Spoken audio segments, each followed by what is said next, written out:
Very much, Lascion Corla, and at the outset, on behalf of the Fianna Fáil party, I would like to express our sympathy to our Deputy Leader, Eamon O'Queeve, on the death of his mother, Emer Equeeve, ar yesterday go raibh a hanam. Minister, the Taoiseach told it all earlier this week that the Cabinet will next Tuesday approve the setting up of transition teams to manage the retirement of thousands of public sector employees at the end of February. It is shambolic, Minister, that the Government has left it until 2 weeks to go before getting these teams in place, despite having 12 months' notice that this issue was coming down the track. Such is the lack of preparation for dealing with the fallout from the impending retirements that the Minister for Health is admitting that staff who are being incentivised to leave can and will, in some cases, be immediately rehired to fill gaps in the service. It is no excuse to say that the final numbers leaving only became available last week.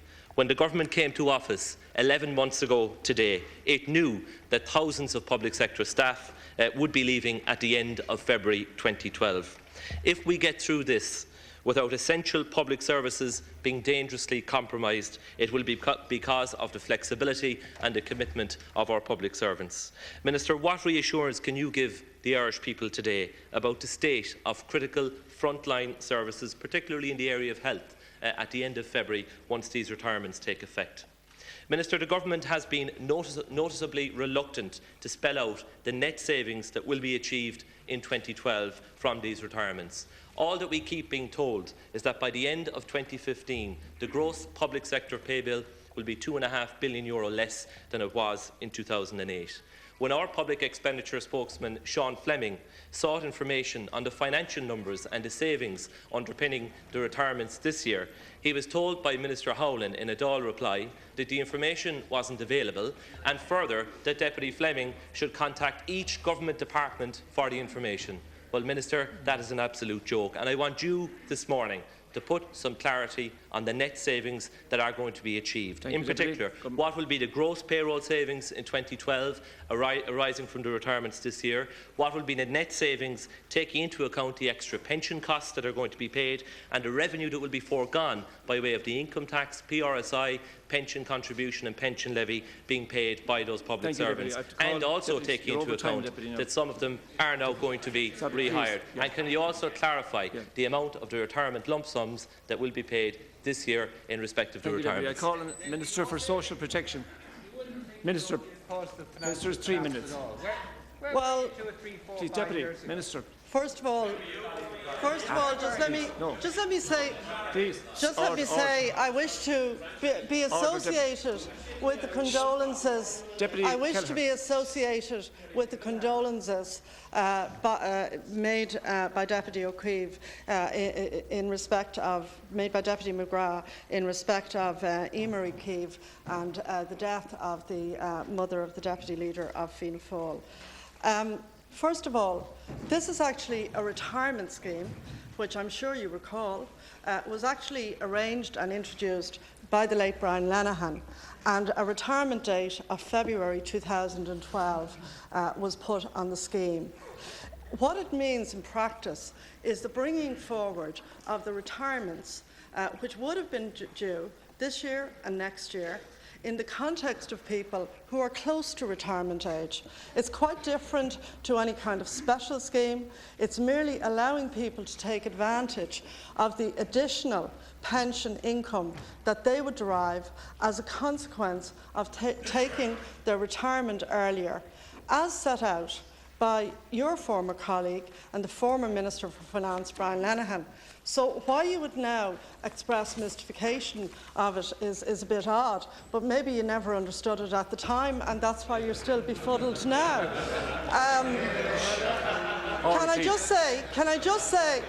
just say, in relation to my own department, and I speak for my other colleagues as well, of course we have been aware of this. We have been aware of the scheme. We inherited from your good selves. And of course, in every department, planning has gone ahead to actually deal with this transition and transformation, which is also, by the way, a critical element of the changes which are taking place under Croke Park. The Taoiseach correctly has asked for this to be formalised. by actually bringing it, not just last week and on previous occasions, for discussion before the Cabinet, but of doing so again next week, now that we have finally established what the numbers are. Because can I just remind Deputy McGrath that in the arrangements you left us, there was no requirement for advance indication of people's arrangements. And I think I speak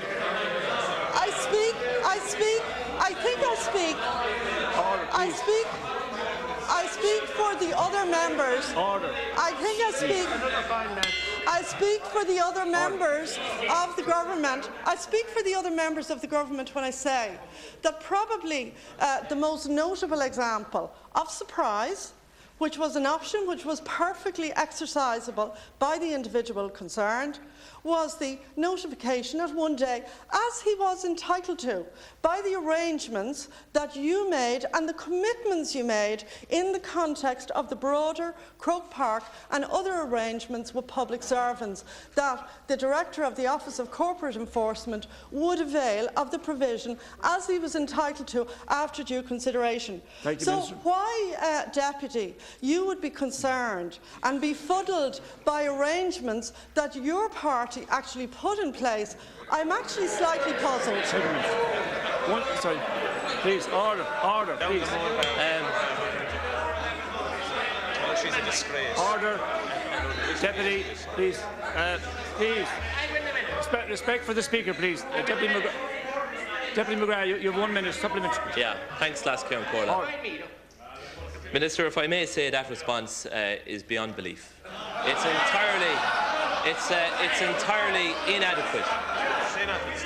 You were asked simple, straightforward questions about what the savings are going to be arising from the retirements that are going to take place at the end of this month. You gave no answer to any of those questions, and I think it pretty well sums up the way that this government has handled this issue over the last number of months. The fact is that there was no preparation, no plans were put in place, and with 2 weeks to go, the government will consider formally establishing transition teams to manage an exodus of 7,000 to 8,000 public sector employees, which was known about 11 months ago today when you came into office. And that is the simple truth. Now, the very purpose of this scheme,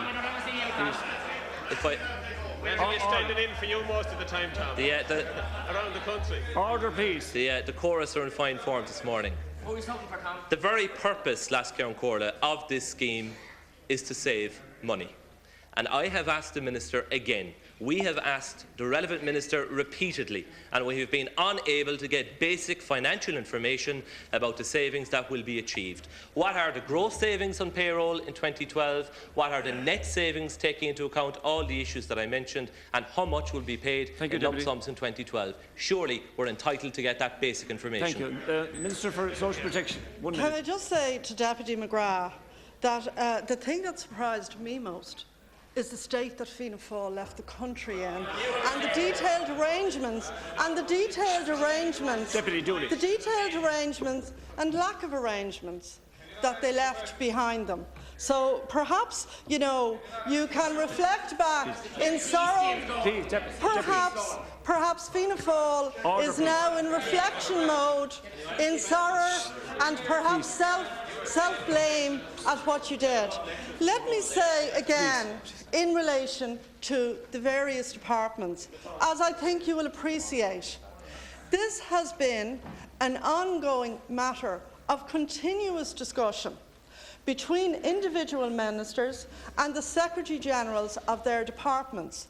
I can speak for myself, but I know I also speak for other ministers. I have discussed this on a regular basis with my Secretary-General on a weekly basis, and we have had a group of very senior civil servants in our department. Can I just explain? In social protection, We've taken in 1,700 new staff under transformation, the former community welfare officers and the former false employment staff. We are also losing as well. So, I'm giving you a serious answer to what I thought was a serious question.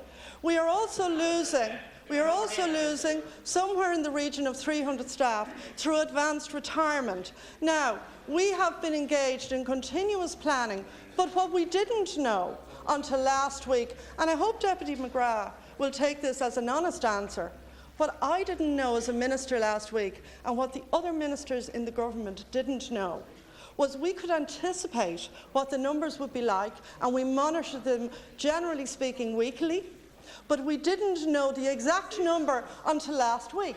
So you ask for a full financial analysis. That's being done at the moment. We have the internal figures, but remember this, Deputy McGrath, and this is why you can't get a complete answer now, and I'm sure you remember the original scheme. The actual confirmation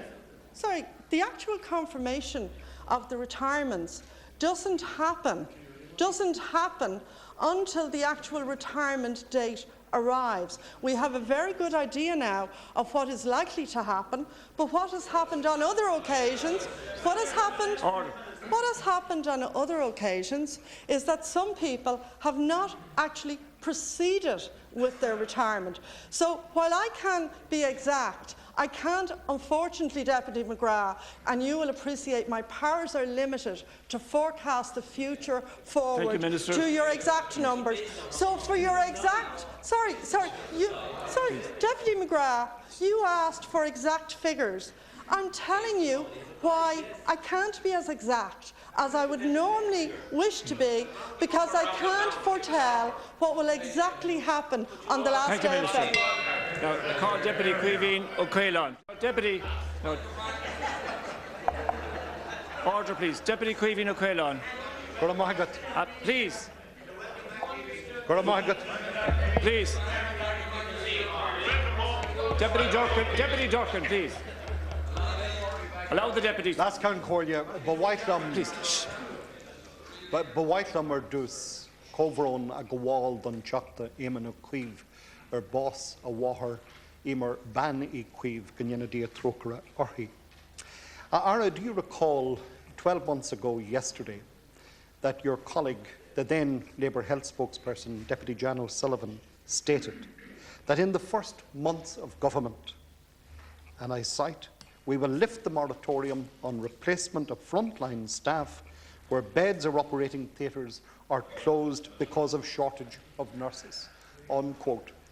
Now, that was before the general election, and what we are now seeing is some nearly 4,000 health service workers leaving the service early before the end of this month, and they will not be replaced. And 1,054 of those are nurses. And we now have in excess of 2,000 public hospital beds closed. You know, is the Minister aware that the Psychiatric Nurses Association yesterday described the mental health services today as a complete shambles? Their words, a complete shambles. And, you know, a P&A survey has shown that up to 400 of their frontline service providers, psychiatric nurses, will be leaving now by the end of this month over this tranche of early retirements, and that represents 9% of the total complement of psychiatric nurses within the system. Now, I'll give the Minister just one example of the effects of cuts, because I think it is hugely important that we understand the impact. And even before the January-February exodus of staff, in the North County Dublin mental health services, in the run-up to Christmas, 17 people sought admission as inpatients, and every one of them were refused access. One of them has since tragically died as a result of suicide. So when the General Secretary of the Psychiatric Nurses Association states yesterday that we are facing the horrendous prospect of leaving mentally vulnerable people without any services, and that there will be a consequent increase in the suicide rate, we have all got not only to take note of the alarm bells that he is ringing. We have got to act Thank you, upon Deputy. it. And my final question, my question to the Minister is very simply, is the Labour Party in government, and I quite particularly single out the Labour Party because they have a particular record that needs to continue in government. I'm asking, will the Labour Party act on the alarm bell that the General Secretary of the PNA rang yesterday, or will they continue to jointly preside over this shambles? Thank you, Deputy. And Minister. Thank you, Lasco Hirlock.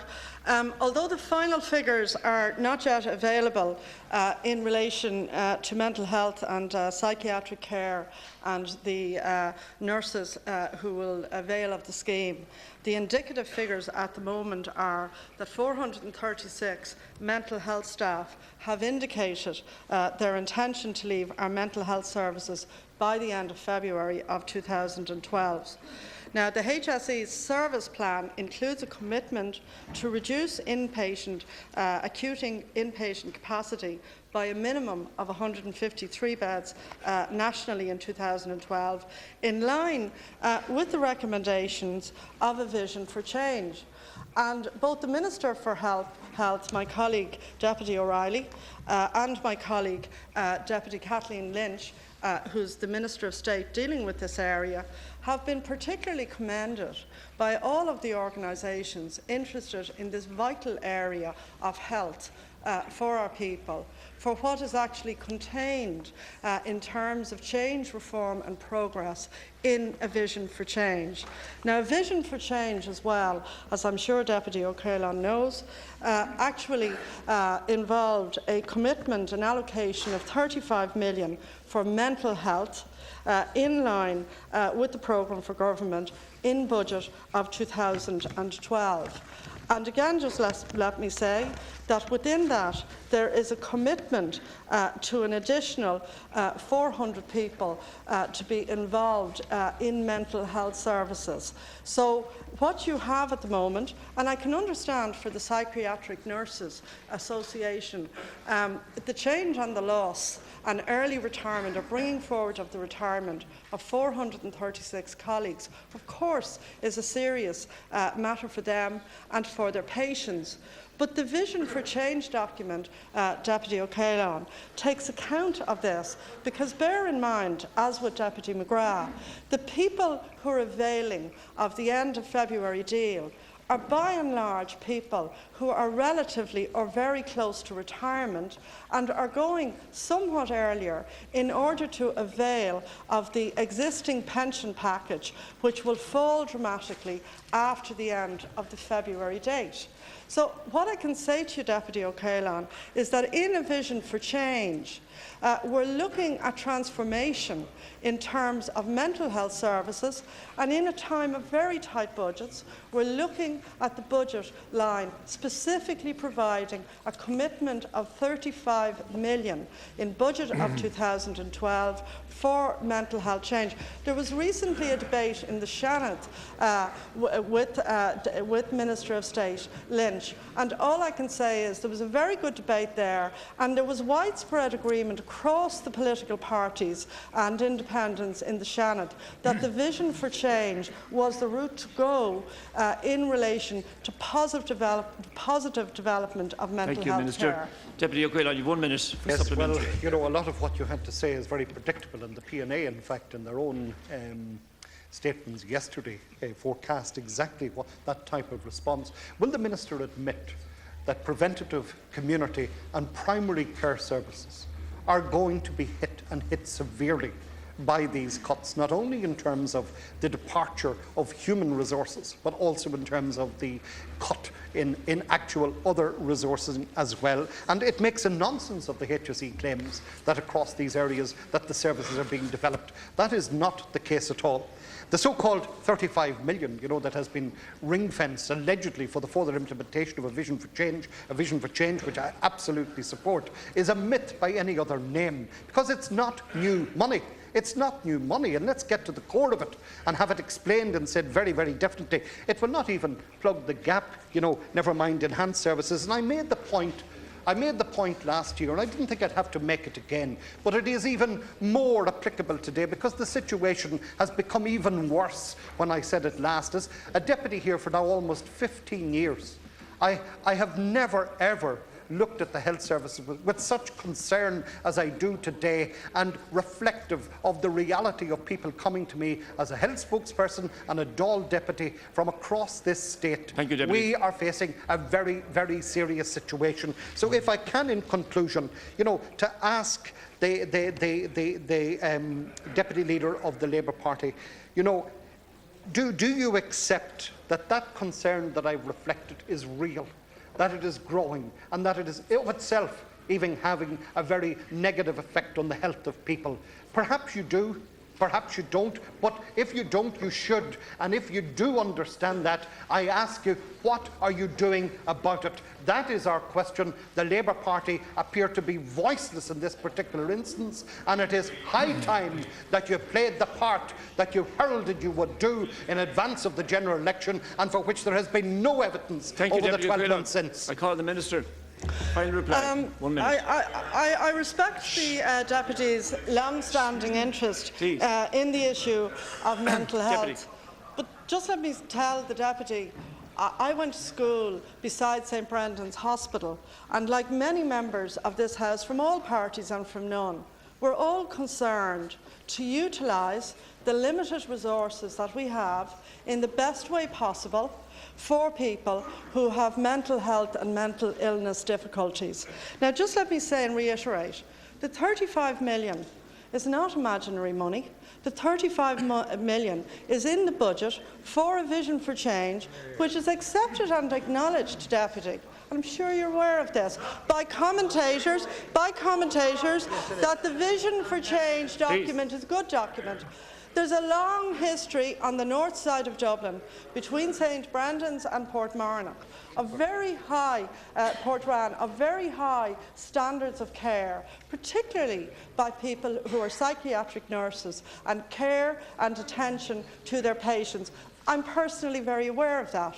Just let me say that in the context of what this government is doing, as well as the 35 million, I'm sure you're aware that there's a new mental health facility being built in Beaumont at the moment, and I'm sure that you're also aware that the government has committed in a tight capital programme to correctly rebuilding the Central Mental Hospital. So I don't know why you should feel that the commitment of this government in terms of the programme for government to prioritise mental health services is not being delivered on. But it does take time to rebuild the Central Mental Hospital. It does take time to actually complete the building of the new facilities in Beaumont. And in relation to primary care, there was a special allocation made to primary care of 20 million in the budget. The challenge, of course, for all of the health services, like the other departments, is that a significant number of staff resigning in advance of their time is challenging for the managers. But as we all know here, we have many managers in the HSE.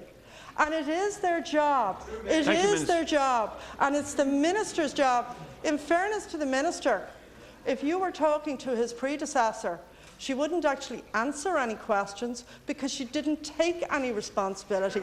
This government, yes, but that was then, this is now. This government and the Minister here, this government and the Minister here is responding to your questions about mental health. And we are setting out the commitments that we made, both in capital and in current budgetary terms, to this very, very important area. Thank you. Now call Deputy Shane Ross. Deputy Shane Ross. Deputies, 3 minutes. Please, order, please, for Deputy Ross. Thank you, Councillor. First of all, could I, on behalf of the technical group, please express our sympathy to Deputy O'Keefe on the death of his mother. I'd like to acknowledge and the Minister for Enterprise in the United States, and I'd like to wish them well. But I'd also like to express the wish that they're not saying the same things in the United States as they're saying here, because they started off badly. They've been making exaggerated claims about the economy here, which will not carry credibility overseas. Last night, Eamon Gilmore, the leader of the Labour Party, claimed that the fact that a very daring and audacious fund manager had put $2.5 billion into Irish bonds was a very positive sign. He ought to be careful about what he says. That particular fund is at the bottom of its peer group in terms of performance in the United States. It withdrew from the IFSC 3 years ago and is not one with which we would necessarily wish to be associated. It's also taken a massive punt on Hungary. The second thing I'd say is this. I would beg the Taoiseach not to promote the line which he's been peddling on the bond markets in the United States again. Last week, he was claiming in this House and elsewhere that the fact that there had been a very small bond swap from one particular bond to another was a great victory for Ireland in the bond markets. What actually happened there was that the NTMA went out, twisted the arms of various Irish banks and forced them to take this particular swap. It wasn't a genuine move. Question, and I would please. also ask him, the question is this, I'd also ask him not to tell them, Deputy Minister. Manners now, lads. If you could keep Deputy it. Ross. John Corley.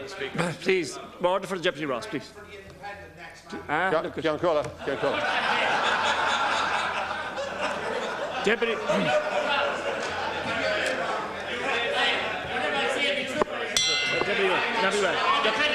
Deputy McGrath. Deputy Butler, please. Deputy Ross. I'd like to ask. Please. If you could. Question, please. Minister, please.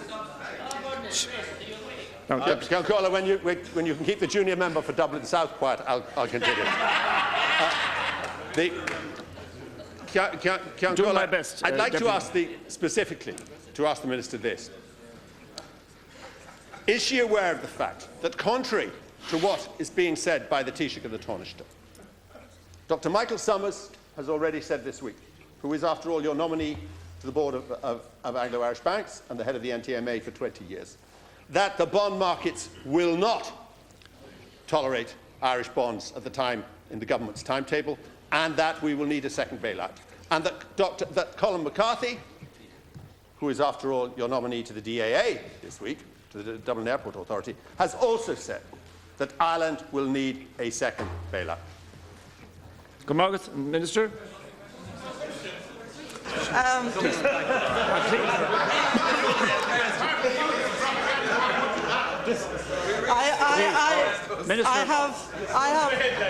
I have great respect for the commentary and writings of Deputy Ross. I do recall on many occasions, particularly coming up to Christmas and the New Year, when luminaries of the Irish collapse, I think Mr. Sean Fitzpatrick was always your nominee. Was it for the Governor of the Central Bank, or was he to be the Minister for Finance? I think similarly people like Sean Quinn featured very strongly. Now, the WizKid bond trader who was featured in yesterday's New York Times, who runs a big mutual fund in America for wealthy Americans, Mr. Hassenstab. I don't know, sometimes perhaps Deputy Ross, he might feature yet on your list of people that you admire, because you do pick and choose losers and winners. And,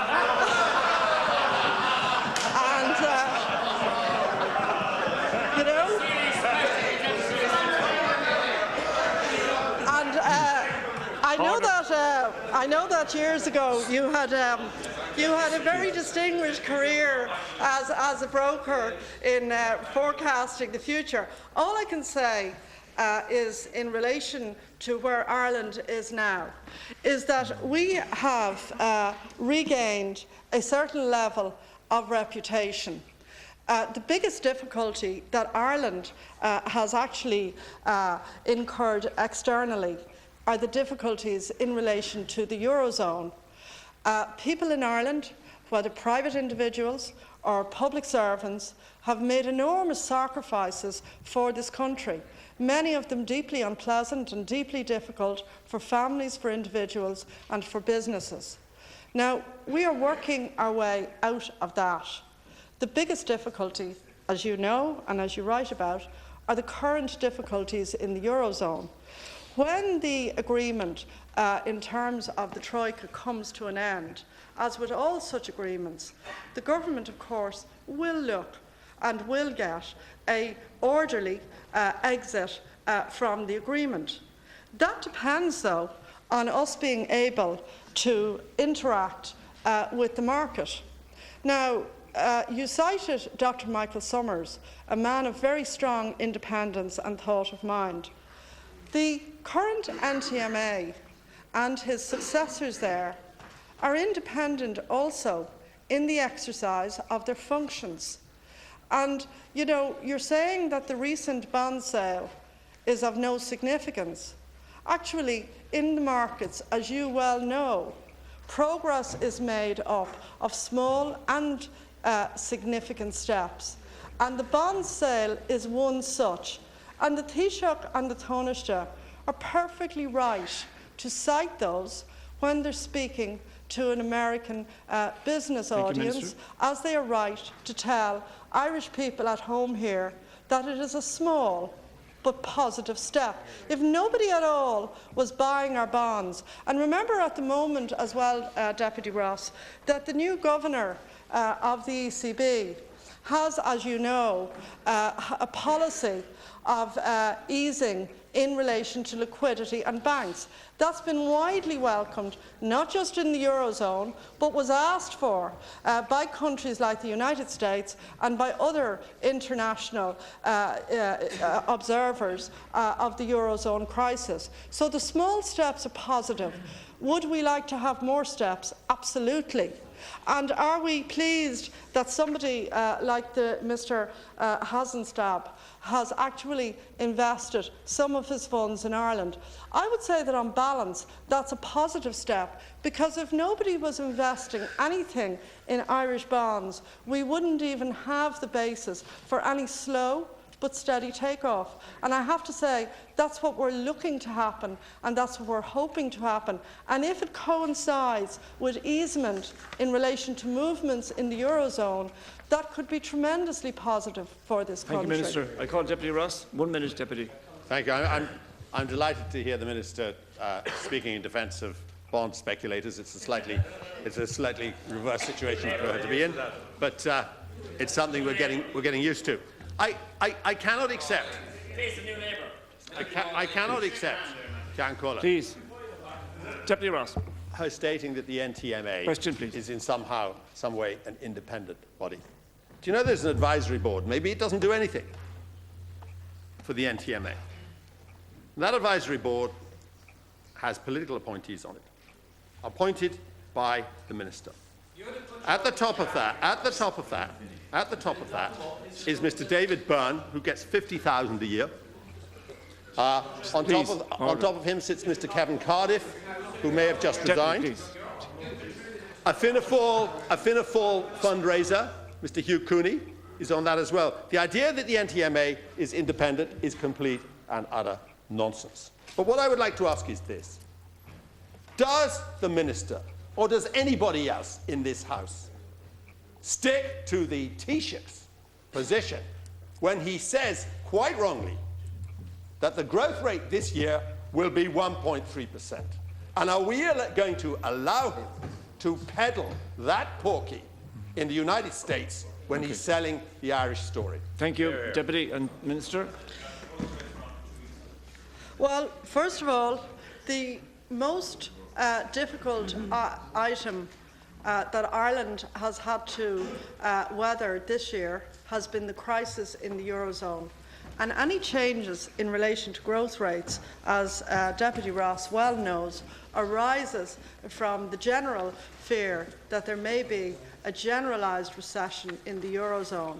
The actions by the head of the ECB, Mr. Draghi, to actually introduce a form of additional financial liquidity directed particularly at banks to get credit moving again within the Eurozone, and to, in fact, get the reputation of the Eurozone enhanced and to restore confidence to the markets in relation to the Eurozone. Those steps are highly welcome as far as Ireland is concerned, because they will help our overall position, particularly if they are successful in inducing confidence in a market which has become deeply unstable, and the velocity of which is by and large beyond the tempo at which national sovereign countries, or indeed areas as large as the Eurozone, operate. Thank you, Minister. And as a former broker, you know that better than I do. So what the Taoiseach is saying to an American audience, where he is actually out there working to get investment and jobs in Ireland, is something that is perfectly appropriate, and I hope will have the desired result, together with President Clinton. The context of the Taoiseach's visit to the States and that of the Taoiseach and the Minister for Enterprise and Jobs is that when the forum took place some months ago, the Global Irish Forum, former President Clinton offered to host in New York with American investors a forum in relation to investing in Ireland. Are you suggesting that the Taoiseach go out and give some kind of negative message about this country after all the sacrifices that everybody in this country, after everything that people in this country have actually suffered? Are you seriously suggesting that the Taoiseach? Are you seriously? Well, Finian, you normally talk out of both sides of the fence, so maybe that's what you're at now. Order, please. Yeah. Minister to conclude. Minister to conclude. Now, you know, are you seriously suggesting, is Deputy McGrath seriously suggesting that the Taoiseach, our Taoiseach, would sit beside President Clinton today and sell our country down and its prospects of recovery down? Thank you, Minister. I don't accept that, and he would be wrong to do.